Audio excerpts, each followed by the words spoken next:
Hai guys, bolong. Hai guys, Sobat Motor here. Ya, jadi hari ini ya guys, gue tahu gue lama banget nggak vlog.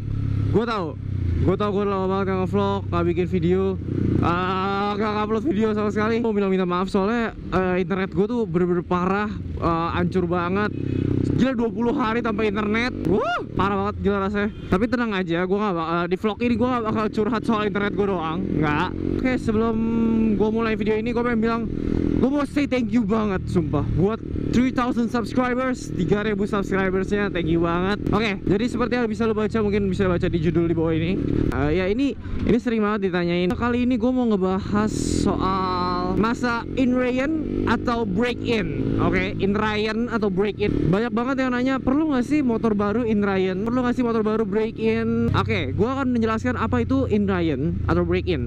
Secara singkatnya, bisa disebut dengan adaptasi. Video ini tuh diminta, gue bakal bahas in Ryan ini tuh diminta sama salah satu brother gue, asik, Aurelius Andika, yoi. Jadi dia waktu itu minta, dan gue pikir ya mungkin ini saat yang tepat.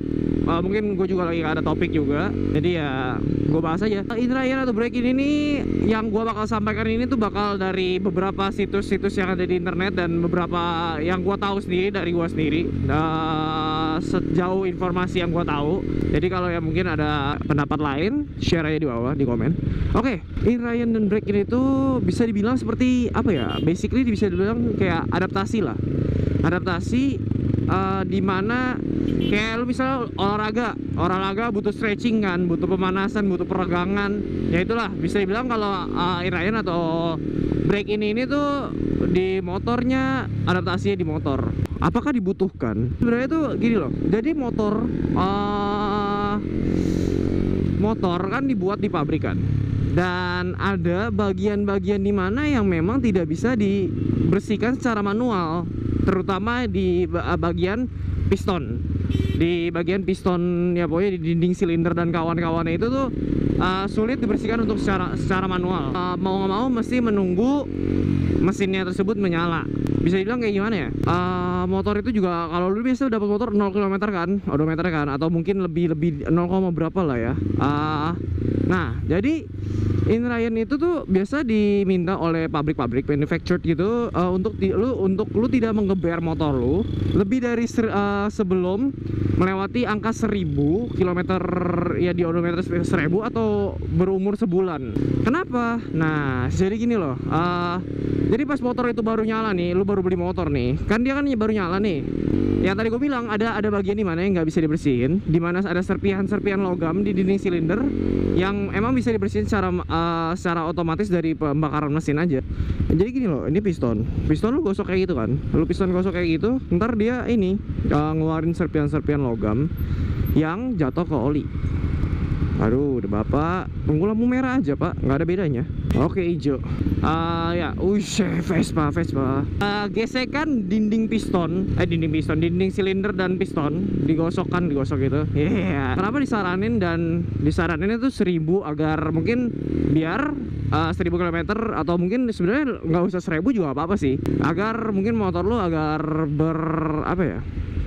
sempurna lah gitu ya. Jadi kotoran-kotorannya keluar lewat oli dan lu diminta servis. Nah, saat diminta servis ini lu punya motor tuh bakal lu lihat aja ada olinya, ada pasti ada, mungkin nggak tahu kelihatan apa agak, cuma waktu itu sih gue punya agak kelihatan ada serpihan, tapi nggak gede serpihannya, kayak cuma titik-titik halus doang. Kenapa lu nggak disarankan untuk menggeber motor lu di atas RPM berapa gitu, untuk mengantisipasi lu punya dinding piston baret dari serpihan itu. Jadi kan itu kan intinya kan oli itu kotor kan, oli itu kotor sekali, kotornya kotor lebih parah daripada kotor lu udah bawa biasa. Makanya kenapa kalau servis pertama itu diusahakan 1000 km, sedangkan kalau servis kedua ketiga itu biasa jenjangnya 3000 km atau sekitar 3 bulan kan.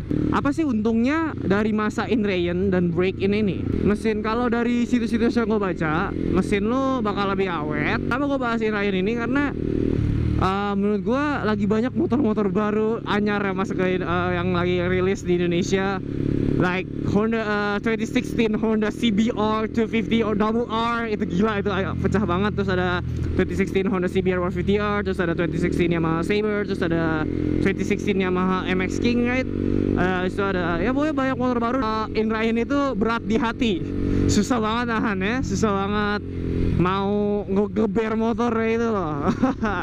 Gue tahu, gue bisa merasakan apa yang lo rasakan karena gue waktu itu beli ini kan baru kan. Terus gue kayak, tapi gini loh, saat lu Indrayan, lu nggak bakal merasakan motor lu performanya pol. Gue nggak tahu kenapa, tapi mungkin ini emang bener. Jadi sebelum servis pertama, motor lu tuh nggak bakal seenak setelah servis. Gue nggak tahu kenapa, mungkin seperti yang tadi gue bilang, mungkin ada settingan ECU-nya ini rubah kah, atau mungkin ya, gue nggak tahu pasti. Cuma yang pasti olinya itu kan akan diganti kan, itu pasti, karena oli yang dari pabrikan tadi yang banyak serpihan metal yang mengganggu gitu, yang buat motor lu nggak prima rasanya kan. Itu aja. Anggap aja seperti hukum alam gitu. Anggap aja seperti hukum alam, dimana-mana semua butuh pemanasan, bisa karena biasa. Yoi. Itu aja video kali ini, motovlog dari gue kali ini. Gue jamin gue akan menjanjikan lu 2 video lagi per minggu. Dan ya kendala gue dari kemarin tuh cuma internet doang. Oke, mungkin seperti itu aja video gue kali ini. If you like this video, hit the like button right there. Tuh ada di sono tuh. Kalau lo mau subscribe di sana, berlangganan di sana, atau apapun bahasa lu di sana. Yoi. Dan ya, mungkin seperti itu aja motovlog kali ini. So if you like this video, mungkin videonya seperti ini. Dan don't forget to like this video, comment below, share to your friend, and don't forget to subscribe to Sabar Motor YouTube channel. And I'm Sabar Motor, sign out. Bye.